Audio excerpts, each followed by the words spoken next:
The thing for me, and it doesn't matter how long I've lived in Swaziland, is to be able to start in the morning up in the forests and then drive through all that different terrain and just how it changes and the undulations and the people and just from forest to bush, and something that I've really loved and am probably going to do again next year.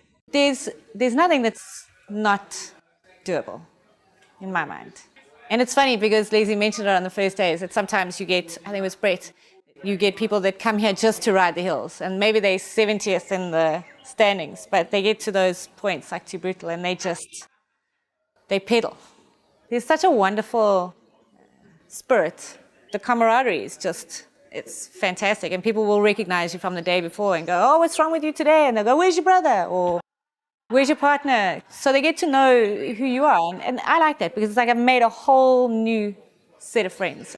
This one is special. Nothing like this.